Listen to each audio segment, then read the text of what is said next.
What's going on, guys, and welcome to today's video. And if you could tell from the title, we have our first WJ of the new garage, or the first WJ rebuild. I don't know what you want to call it. The first rebuilder WJ in the new garage. Yes, we've got Cheap Jeep sitting out there in the driveway right now. But yeah, I found another one, or it kind of found me in more or less terms. So we've got a white 99 WJ sitting here in the garage.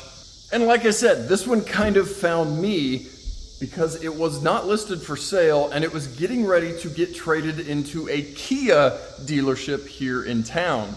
Now, the wife's mother messaged me or sent me a text message and said, hey, my neighbor is wanting to get rid of his Jeep. They're moving away and it needs some work, and they aren't wanting to put the work into it before they drive it however far away they are moving, and they were wondering if you were interested.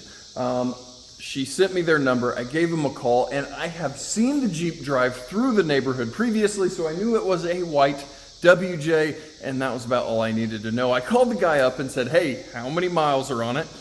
160. Does it have a clean title? Yes. And that was kind of the end of it. He told me the Kia dealership was going to give him $1,000 for trade-in at the, like I said, local Kia dealership. And I said, man, I tell you what, I obviously will want to take a quick look at it, but I'll give you $1,500 at least just to save one from going to a used dealership. It would end up just going to auction, and then it would end up on some crummy dealership, and whoever would buy it wouldn't care about it. So we at least can put some time, put some effort into it, make it look cool, and hopefully it go to a new owner that will care about it as much as I do. Now, this is my 10th WJ here on the channel. Now, one of them never made it on the channel because it was a long story, but this one is number 10, counting my personal Jeep, and it's not really broken, so it may not make really another appearance on the channel. It runs and drives perfectly fine. The issues were it had death wobble. When you hit a bump on the highway, he says it shakes them all over the road. Okay, death wobble, we've addressed that before. The brake rotors are warped. When you hit the brakes, it shakes the steering wheel. Okay. And last but not least, the AC doesn't work. So those few things, which are very expensive for somebody that can't fix those items themselves at a shop, etc., was enough. And they have owned this thing for 20 plus years. It was time for it to move to a new home. So, like I said, 99 limited. And honestly, it is in very, very nice shape. We've got factory trailer tow. Our 4.7 liter V8'd, but no, it's just in very, very nice shape. Even the rocker panels are beautiful. Look at the underbody on this thing, just absolutely rust free. Now, you did see the cardboard under there. We do have some oil leaks we need to address, but for the most part, this thing is just stupid clean. Headlights need buffed. They're pretty hazy here, but again, we've done that on the channel. But it is a up-country Jeep, so this is a factory 1-inch lift with skid plates with tow hooks. It's just kind of a really cool Jeep. Now let me show you the interior on this thing, and yeah, it is just very, very nice. This is what happens when a vehicle is a one owner and it's been cared for and not given and passed around to a whole bunch of people. Now, one thing that is very broken is the shift bezel. I'm going to have to make a salvage yard run to get one of those, but I mean, it is just, yeah, it is very, very nice. I'm very happy to have the opportunity to save this thing and make it look a little bit cooler. Now, I already pulled off a broken factory bug deflector, which I'm sure was on this thing since it was new. It was cracked down the middle, and I'm not obviously a big bug deflector guy, so that got pulled off. Front tag bracket got pulled off. But like I've done on every single one of my rebuilder WJs here on the channel, it's gonna get the Rough Country 2-inch spacer lift. And as you guys probably already saw, we have some JL Sport Wrangler wheels, 17-inch, and the Goodyear Wrangler Kevlar all-terrain tires here. They're just a decent set of takeoffs that I found on Facebook Marketplace. So yeah, guys, like I said, I don't even know if there will be any future videos with this thing. I'm going to put the lift on it, address the few things, and drive it for a while, and hopefully find it a loving, caring home. But yeah, this thing is super, super nice. Like I said, very fortunate to got the phone call on saving this thing from the Kia dealership. So I am not going to show you guys installing the lift. We've done that a million times on the channel, but I'm probably going to cut here. I'm going to work on getting this lift installed, throwing my wheels and tires on this thing, and then we will, hopefully it won't be today for me, but we will go out and drive this thing and kind of give it the initial shakedown on, you know, how it is, how it feels, etc., and figure out a game plan. All right, guys, so it's actually been a few days, almost a week now, since I got this thing home and started this video, but I've kind of been waiting on parts, but I can let you know what all I found on my inspection, walking around this thing, and what I've gotten taken care of already. So guys, as you can see, I've got my lift on it, and with the Rough Country 2-inch lift, plus this being an upcountry Jeep, this thing's roughly sitting on 3 inches of lift. We've got our Jeep Wrangler JL Sport wheels and tires bolted on this thing like we looked at earlier, and then I spent an absolute ton of time getting the factory painted on pinstripe off this thing. Now, if you've never messed with doing that, that involves taking lacquer thinner and a microfiber and absolutely killing your hands working and slowly basically paint thinnering off the factory painted pinstripe that is on top of the clear coat.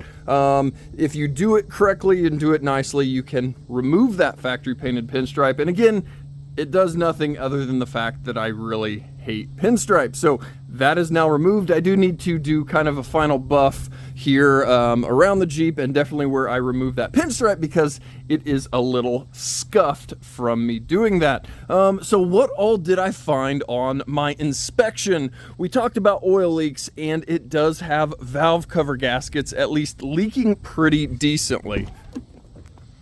And along with the valve cover gaskets, we have absolutely blown hood struts on this thing, of course, like every single used car or old car out there. But yeah, we've got to get some valve cover gaskets handled on this thing. I still need to pull one of the spark plugs and make sure those are fresh or correct, and if not, get spark plugs ordered. One other thing, I did find my AC line here. You can see all of the oil kind of up on that AC line. That goes back to the receiver dryer there. That is leaking. So I've got one of those on order so this thing can have a working AC. And then just other little things. This door lock actuator, when we hit the lock button, makes a horrible noise, and that's because the motor or actuator is dead on that thing. It is pretty common on WJs as they have gotten older that the door lock actuators die. So again, one of those is ordered. And then again, just my normal stuff. I need to get all of my fluids changed and go through maintenance stuff. But other than the AC not working and it being like 100 degrees here recently, it's really a nice driving thing. So let's go out and drive this thing at least down the block, and then we'll probably call it a day. And then that reminds me, now jumping in at last but not least, on things that I've gotten taken care of inside the vehicle is the window tint. The driver's window, for whatever reason, had no window tint, and the passenger window had some outrageously old window tint that had almost turned purple. So peeled the window tint, and it now has nice, fresh, modern window tint that matches the back windows. So guys, like I said, AC doesn't work, and turning the steering wheel reminds me of the other issue on this. we have a intermittent airbag light that when you are turning the steering wheel, you can get to go on and off, just like we've got here now. It is currently off. We're gonna turn the wheel and it's going to prove me wrong here. There we go.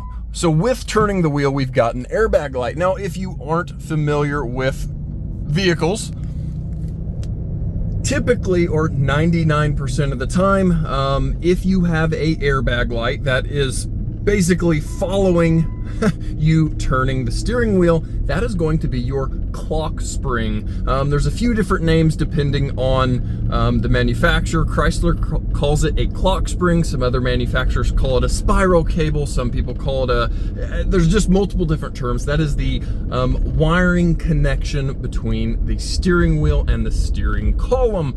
It is a spiral of wires that basically allow you to turn the steering wheel but still have power to the steering wheel. Those wires get old and tired from turning, obviously. They get a broken spot in the wiring, and when you turn the steering wheel, it breaks the circuit, and then you've got your warning light. And basically this warning light is letting me know, hey, the driver's airbag is not going to work because the wiring harness is broken at that time when I turn the steering wheel. But getting this thing out on the road, man, it drives really, really nice. Like I said, the 160K on this thing, and yeah, it drives down the road very, very nicely. Now I'm remembering all the things that I've slowly addressed over the week here, and another issue that it had was death wobble. When I installed the lift, I went ahead and checked the steering dampener. Just while I was down there, I figured it was a good thing to check. And it was absolutely blown, totally blown, no fluid in it. It was completely hollow, and you could just move it basically from side to side with absolutely no resistance. I threw a JL Wrangler steering dampener on this thing, and so far, so good. No death wobble. It has been happy going down the road.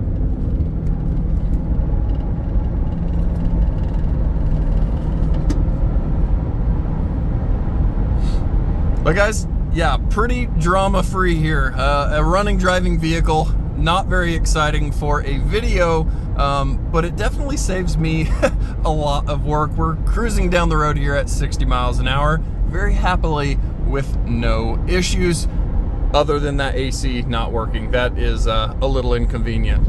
So guys, like I said, I have no idea if this is going to show back up on the channel or not, but I at least wanted to document saving another one. Like I said, this is my 10th WJ now, counting my personal Burgundy Jeep.